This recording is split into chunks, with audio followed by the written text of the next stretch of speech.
آئی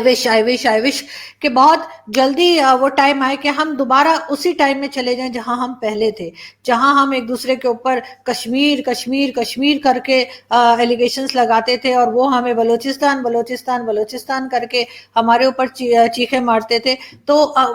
ہم شاید اسی ٹائم میں ٹھیک تھے، شاید وہی چیز پھر بہتر تھی، بجائے اس کے کہ ہم ایک دوسرے کو بے بسی کے ساتھ اس بیماری اور اس وائرس سے لڑتے ہوئے دیکھیں. اور ایک عجیب سی دکھ ہے جو پاکستانی بھی محسوس کر رہے ہیں بھارت کے لیے، اور بھارتی بھی محسوس کر رہے ہیں کہ پاکستان میں کس طرح سے کرونا وائرس پھیلتا جا رہا ہے اور لوگ پریشان ہیں. اس چیز کو ضرور ہمیں سمجھنے کی ضرورت ہے، اور ہمیں یہ چیز ضرور بتا رہی ہے کہ اس وقت ہم ایک دوسرے کے ساتھ کتنے جڑ چکے ہیں. یہ پرابلم اور یہ پریشانی نے ہمارے بیچ میں سے بہت سی نفرتیں ہیں، بہت سے لوگوں کی نفرتیں ہیں جو کہ کم کر دی ہیں، ختم کر دی ہیں. لیکن خیر، بعض لوگ بہت مہان ہوتے ہیں، ان کی نفرتیں جو ہیں وہ ہر چیز سے آگے ہوتی ہیں، تو ان کی تو چلتی ہی رہیں گی، لیکن چاہے تھوڑے ٹائم کے لیے صحیح. کیونکہ مجھے بہت یقین ہے کہ جلدی ہی بھارت اور پاکستان دونوں ہی اس کرونا وائرس سے چھٹکارا پا لیں گے. تو تھوڑے ٹائم کے لیے ہی صحیح، کم از کم ہم ایک دوسرے کے لیے اچھا تو سوچ رہے ہیں، کم از کم ہم ایک دوسرے کے لیے دعا تو کر رہے ہیں، ہم ایک دوسرے کی مدد کرنے کو تو کہہ رہے ہیں. چاہے دوسری طرف سے کوئی جواب آئے نہ آئے، ان کو ضرورت ہے یا نہیں ہے، لیکن ایک پڑوسی ہونے کے ناطے ہر ایک کا فرض ہوتا ہے، ہر ایک کی یہ ڈیوٹی ہے کہ وہ اپنے پڑوسی کی مدد کی کم سے کم آفر ضرور کرے، اور جو تھوڑا بہت بھی ہو سکے وہ ضرور اس کو پرووائڈ کرے. تو بالکل ایک یہ چیز ہم نے بہت اچھی دیکھی کہ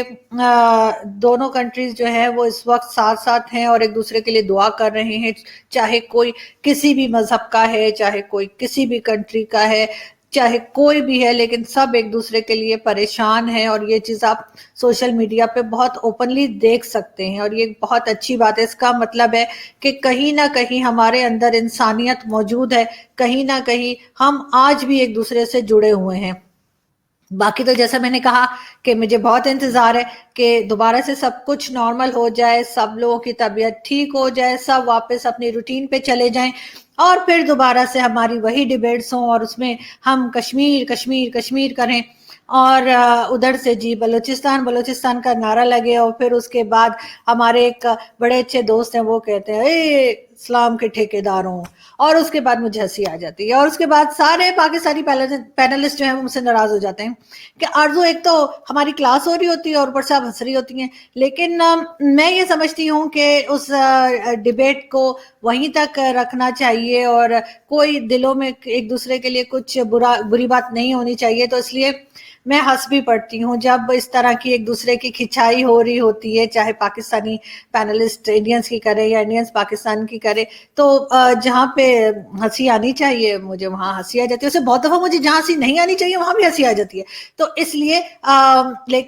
میرے بہت سے پاکستانی پینلسٹ مجھ سے ناراض رہتے ہیں. مگر پھر بھی میں یہی کہوں گی کہ جیسے کہنا چاہیے کہ وہ کیا سانگ تھا نا، ہنستے ہنستے کیا کٹ جائے رستے، لیکن یہاں تو ہنستے ہنستے لگ گئے رستے والا سین چل رہا ہے فی الحال. تو لیکن ہم دعا کرتے ہیں سب کچھ ٹھیک ہو جائے، اور دوبارہ سے ہم لوگ ڈیبیٹ کریں، اور دوبارہ سے ہم لوگ ہنسیں، اور دوبارہ سے ہم ایک دوسرے کی کھچائی کریں. اور اس سے اچھی بات یہ ہوتی ہے کہ انڈیا کی تو کرتے ہی ہیں ہمارے پاکستانی پینلسٹ جو بھی بات کرتے ہیں، لیکن جو انڈین پینلسٹ کرتے ہیں اس سے پاکستانیوں کو بہت کچھ سیکھنے کی ضرورت ہوتی ہے، بہت کچھ ٹھیک کرنے کی ضرورت ہوتی ہے، اور ہم نے کیا بھی ہے.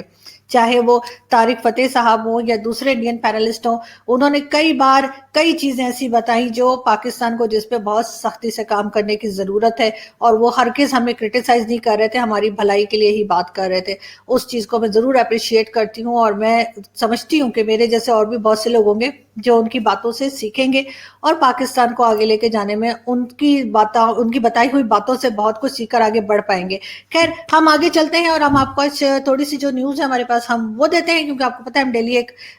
کرتے ہیں ایک شو، اور اس میں ہم ایک ویڈیو یعنی، اور اس میں ہم آپ کو نیوز بتاتے ہیں. تو جی عمران خان صاحب جو ہیں، سب سے پہلے جو ہمارے پرائم منسٹر عمران خان ہیں، ان کی پارٹی کو کل پرسوں میں جو ہے وہ پورے 25 ایئرز ہو گئے، انہوں نے وہ بڑے سیلیبریٹ کیے. اور اس کے بعد انہوں نے کہا کہ وہ اپنی 2.5 سال کی جو پرفارمنس ہے، یعنی ایز اے پرائم منسٹر جو 2.5 سال کی پرفارمنس ہے، اس پہ ان کو بہت فخر ہے اپنی. یعنی ہم نے اپنے منہ میاں مٹھو تو سنا تھا، لیکن ہم نے یہ اپنے منہ میاں نکھٹو پہلی بار سنا ہے، کیونکہ جتنے نکھٹو اور نالائق عمران خان صاحب ثابت ہوئے ہیں، اتنا تو کوئی پہلے پرائم منسٹر نہیں رہا۔ ساتھ ہی انہوں نے ایک چیز اور بتائی، انہوں نے مطلب ایک اور انہوں نے انکشاف کیا ہے جو دنیا کو پتہ ہی نہیں تھا پاکستان کے بارے میں۔ انہوں نے کہا کہ جی قومی ریسورسز کی کمی سے نہیں، مطلب قومیں جو ہیں وہ ریسورسز کی کمی سے نہیں بلکہ کرپشن سے تباہ ہوتی ہیں۔ اور یہ بات کر کون رہا ہے؟ یہ بات جی کر رہے ہیں عمران خان صاحب، جنہوں نے 30 بلین والی میٹرو، جو یعنی 30 بلین میں جو میٹرو بن سکتی تھی اس کو 120 بلین میں بنایا ہے، اور وہ بھی ایسی کہ کبھی اس کی چھت ٹپک رہی ہوتی ہے، کبھی اس کا فلور اکھڑ جاتا ہے، کبھی کچھ ہو جاتا ہے، کبھی دیوار گر جاتی ہے، کبھی دھکا لگایا جا رہا ہوتا ہے اس میٹرو کو۔ اس کے بارے میں عمران خان صاحب کا یہ کہنا ہے کہ جی قومیں کرپشن سے تباہ ہوتی ہیں، قومیں جو ہے ریسورسز کم ہونے سے تباہ نہیں ہوتی۔ تو بالکل آپ نے اسی وجہ سے 30 بلین کا پروجیکٹ جو ہے وہ 120 بلین میں بنایا ہے۔ یہ تازہ ترین ایک سٹیٹمنٹ ہے عمران خان صاحب کی۔ اور پھر لوگ کہتے ہیں کہ جی ہم کرٹیسائز کر رہے ہیں، لیکن یہ کرٹیسزم نہیں ہے۔ میرا خیال ہے کہ عمران خان صاحب جو ہیں وہ کچھ انٹرٹینمنٹ ڈالنا چاہ رہے ہوں گے اپنے اسٹیٹمنٹ میں، اس لیے انہوں نے اس طرح کی بے تکی سی بات کی ہے جو مجھے آپ کو بے تکی لگ رہی ہوگی لیکن عمران خان صاحب کو نہیں لگ رہی۔ لیکن بہت سے لوگوں نے ٹویٹر پہ یہ بھی لکھا ہے کہ خان صاحب اگر آپ نشہ نہیں چھوڑنا چاہتے تو آپ نہ چھوڑیے، لیکن پلیز ہاتھ جوڑ کے آپ سے ریکویسٹ ہے کہ پلیز نشہ کرنے کے بعد اسٹیٹمنٹس نہ دیا کریں، بہت مہربانی ہوگی، کیونکہ اس کے بعد عجیب مذاق بن جاتا ہے آپ جو اسٹیٹمنٹ دیتے ہیں۔ ساتھ ہی ساتھ یہ ایک 4 سال کی بچی ہے جو مائکروسافٹ پروفیشنل بن گئی ہے۔ مطلب کمال ہو گیا، چمتکار ہو گیا کہ 4 سال کی بچی جو ہے اس نے یہ چمتکار دکھا دیا کہ وہ سب سے جسے کہنا چاہیے کم عمر، سب سے ینگسٹ جو ہے وہ مائکروسافٹ پروفیشنل بن گیا۔ اور ایک میرا حال ہے کہ مجھ سے اپنے وہ جو ٹائٹل ہے اس کا میوزک سلو نہیں ہو رہا، اب میں نے سوچا کہ نہ ہی لگاؤں جب تک کوئی مجھے اللہ کا بندہ مل نہیں جاتا جو اس کو سلو کر کے دے دے مجھے، تو اس لیے میں نے تو لوگ کہتے ہیں ہمارے کان کے پردے پھٹ رہے ہیں، ہمارا یہ ہو رہا ہے، ہمارا وہ ہو رہا ہے۔ تو وہ ایک تو لوگوں کو چاہیے اپنے کان میں جو ہے نا وہ مشین آئل ڈالیں، اور اس کے بعد وہ ہمارے جو شو کا ٹائٹل ہے وہ سنا کریں، اس سے کان کے پردے نہیں پھٹیں گے آپ کے۔ تو مشین آئل آپ کو پتہ ہے نا کہ وہ جو مشینوں میں ڈالتے ہیں، تو وہ آئل لے کر اپنے کانوں میں ڈال لیجیے اور تھوڑا سا ناک میں بھی ڈال لیجیے، تو ناک سے بھی میں نے سنا ہے کان میں چلے جاتے ہیں کچھ بھی ڈالیں، کوئی بھی ڈراپس، تو اگر کسی کو کان میں ڈالنے میں پرابلم ہو، خیر اینی وے۔ تو آپ یہ سمجھ رہے ہیں کہ کس طرح سے ہمارے پاکستان کے بچے کتنے تیز ہو گئے کہ اتنی چھوٹی چھوٹی عمر میں جو ہے وہ ان کو مائکروسافٹ پروفیشنل بن گئے۔ سے پہلے بھی ایک 9 سال میں 9.5 سال کی بچی تھی جو بنی تھی۔ دوسرا، عمران خان صاحب کی حکومت میں ایک کام اور ہو رہا ہے، وہ یہ کہ آکسیجن گیس سلنڈر جو ہے اس پہ وہ بلیک کی جا رہی ہے، اور اس کے اوپر عمران خان صاحب نے نوٹس لے لیا، اور جس چیز پہ عمران خان صاحب نوٹس لے لیں تو بس پھر تو سمجھیں کہ بس کام ہو جاتا ہے۔ یعنی کہ اس پہ گورنمنٹ نے جب بھی اناؤنس کیا ہے کہ جی عمران خان صاحب نے کسی چیز کا نوٹس لے لیا ہے، تو وہ جیسے کہتے ہیں نا پنجابی میں نوٹس لے لیا ہے، تو بس جیسے وہ نوٹس ہوتا ہے نا اس کے ساتھ ہی جو ہے نا ساری پبلک میں خوف و ہراس پھیل جاتا ہے، سب کہتے ہیں او اب کیا ہوگا۔ تو بالکل اسی طریقے سے عمران خان صاحب نے جو ہے وہ آکسیجن گیس سلنڈرز کے اوپر جو ہے وہ نوٹس لے لیا ہے، اور سب لوگ جو ہے وہ بڑے پریشان ہو رہے ہیں کہ اب نہ جانے کیا ہونے والا ہے۔ اب رمضان کے مبارک مہینے میں کافروں کو ختم کر دینے کے درس کے ساتھ ساتھ اب سب مسلمانوں نے مل کر یہ فیصلہ کیا ہے کہ وہ جو گیس آکسیجن سلنڈر جو ہے جو 13,000 کا آتا تھا، یعنی 13,000 کا آتا تھا، اس کو اب وہ 25,000 کا بیچیں گے۔ یعنی ایک جذبہ، ایک ایمان تازہ کیا یہ بات کر کر کے مسجدوں میں، مدرسوں میں، کہ کافروں کو ختم کر دیں گے، اور اس کے بعد وہ کافر جو یورپ میں، امریکہ میں، پوری دنیا میں رہتے ہیں، ان کا یہ کام کبھی نہیں ہوتا کہ وہ اس طرح سے چیزوں کو مہنگا کر دیں، وہ بھی ایسے ٹائم میں جب سب سے زیادہ اس کی ضرورت ہو، سب سے زیادہ ہیلتھ سیکٹر کو ضرورت ہو۔ لیکن یہاں کے مسلمان جو صبح شام جو ہے اسلام کے ٹھیکیدار بنے ہوتے ہیں اور بھاشن دے رہے ہوتے ہیں طرح طرح کے، ان کا یہ حال ہے کہ انہوں نے جو چیز 13,000 کی ملتی تھی سلنڈر، اس کو انہوں نے 25,000 کا کر دیا ہے، اور اس کے بعد یہ سارے پیسے جمع کر کے وہ اگلے سال کیا اسی سال حج پہ بھی چلے جائیں گے، اور وہاں جا کے مکے کے چکر لگا کے جو ہے وہ بتا رہے ہوگے کہ بس جی جنت کا ٹکٹ بھی کٹا لیا ہے، اور وہاں پہ کھجور کا درخت بھی لگا دیا، اور باقی ہورے تو پتہ ہی ہے نا آپ کو, تو بس سمجھ جائیے میں کیا کہنا چاہ رہی ہوں, اس لیے کہ میں زیادہ ڈیٹیل میں نہیں جاؤں گی, آپ لوگ بھی نا بس مجھے مروا کے چھوڑیں گے کسی دن. ایک چیز اور میں آپ لوگوں کو بتاتی چلوں کہ پتہ نہیں مجھے سمجھ نہیں آتی کہ لوگ ایک دوسرے سے اتنی نفرت کیسے کر لیتے ہیں. پہلے ہی لائف کا کچھ پتہ نہیں ہوتا ہے کب نہیں ہے, اور آج کل تو ویسے ہی کرونا وائرس اتنا زیادہ پھیلا ہوا ہے تو ہر کسی کی جان کو خطرہ ہی ہوتا ہے. لیکن ہمیں چاہیے کہ ہم زیادہ سے زیادہ پازیٹیو قسم کی وائبس بھیجیں ایک دوسرے کی طرف اور اچھی باتیں کریں, جیسے میں نے ابھی کی, میں نے کتنی زبردست باتیں کی نا ابھی. ایسی باتیں میں کروں گی تو بس پھر تو ہو گیا کام. تو کیا کروں, خان صاحب کے کرتوت, خان صاحب کے کام ہی ایسے ہیں کہ خان صاحب کے لیے کوئی اچھی خبر ہوتی ہی نہیں میرے پاس. خان صاحب تو اسی طرح کی خبریں, آپ کو پتہ ہے نا خان صاحب کا. خیر اینی وے, تو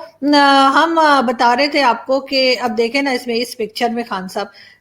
یہ خان صاحب نہیں ہے, سوری, یہ تو فیصل واؤڈا صاحب ہے جو کہ ایک جوتے میں ووٹ ڈال رہے ہیں. لیکن خیر خان صاحب خود بھی ایسا ہی کرتے ہیں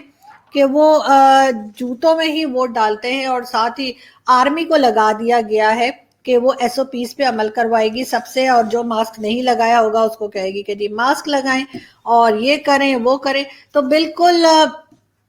یہاں سے میں چلتی ہوں کہ, لیکن لاسٹ بات آپ سے کہتی چلوں کہ حقیقت تو یہ ہے کہ جو پیسہ انسانوں کے اوپر لگانا چاہیے تھا, جو پیسہ ہیومن ڈیولپمنٹ پہ لگنا چاہیے تھا, میں پاکستان کی بھی بات کر رہی ہوں اور بھارت کی بھی, لیکن زیادہ پاکستان کی, تو وہ پیسہ اٹھا کر ہم نے سارا کا سارا لگا دیا لوگوں کو مروانے پہ, لوگوں کو نقصان پہنچانے پہ, ہتھیار خریدنے پہ لگا دیا. اب اگر جو پیسہ لوگوں کی ڈیولپمنٹ پہ لگنا تھا وہ پیسہ ہم نے لوگوں کو موت بانٹنے میں لگا دیا ہے, تو ظاہر ہے اب ہمارے پاس لوگوں کی جان بچانے کے لیے کوئی پیسہ نہیں رہا. اس چیز کو بہت سیریسلی سوچنا پڑے گا, بہت سے لوگوں کو بولنا پڑے گا اس بارے میں, اور جو میرے جیسے لوگ ہیں جو بول سکتے ہیں, جو بولنے کی ہمت رکھتے ہیں اور جن کو مرنے سے ڈر نہیں لگتا, تو بالکل ان لوگوں کو یہ بات کرنی چاہیے اور بار بار کرنی چاہیے, کیونکہ صرف میں ہی نہیں, بہت سے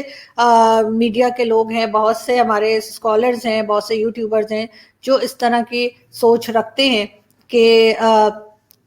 ہمیں جو ہے ہیومن ڈیولپمنٹ کے اوپر پیسہ لگانا چاہیے اور مزید ہتھیار نہیں خریدنے چاہیے, اور نہ ہی مزید میزائلز کے تجربے کرنے چاہیے, کیونکہ بہت ایکسپیریمنٹس ہو گئے, بہت کر لیے, بہت ہتھیار لے لیے, لیکن اس سے ملا کیا, کچھ بھی نہیں. نہ تو آپ کارگل کی وار جیت سکے, نہ آپ کشمیر لے پائے, اور نہ ہی کچھ اور کر پائے. تو اب یہ کہ انسان کے بچے بنیے اور اب جو پیسہ ہے اس کو ہیومن ڈیولپمنٹ کے اوپر لگائیے, اور سائڈ پہ بیٹھ کے, اور کسی کے لیے برا مت سوچیے, اس لیے کہ کسی کے لیے برا سوچنے سے خود کے ساتھ برا ہو جاتا ہے, ایسا میں نے سنا ہے. اور جن لوگوں کو یہ لگ رہا ہے, لاسٹ میں بتاتی چلوں کہ پیچھے جو فریمز لگے ہوئے ہیں یہ آپ کو لگ رہا ہے کہ ٹیڑھے ہیں, تو آپ لوگ خود ٹیڑھے ہیں. اس کی وجہ یہ ہے کہ یہ واقعی میں ٹیڑھے, کیونکہ یہ کھیلیں میں نے لگائی تھی اور میرے پاس ٹائم نہیں ہے, مجھے ٹائم ہی نہیں مل رہا کہ میں ان کو دوبارہ سے نکال کے پھر سے لگاؤں. مجھے تو اس وقت سیدھی ہی لگ رہی تھی, پتہ نہیں ایسی کیوں لگ گئے, ایسے کر کے دیکھو تو سیدھے. اچھا اینی وے, کر دوں گی, عید کے بعد ٹھیک کر دوں گی, پرومس. اچھا اب میں چلتی ہوں اور آپ سے ملاقات ہوگی دوبارہ کل نئی نیوز کے ساتھ, ایک نئی ویڈیو کے ساتھ. اپنا بہت خیال رکھیے گا, ہمارے چینل کو پلیز سبسکرائب کرنا نہ بھولیے گا, ماسک لگائیے گا, اپنا بہت سارا خیال رکھیے گا. اینڈ آئی وش کہ ہم دوبارہ سے ہنستا مسکراتا اور ہمارے اوپر جو ہے وہ شور مچاتا ہوا انڈیا دیکھیں.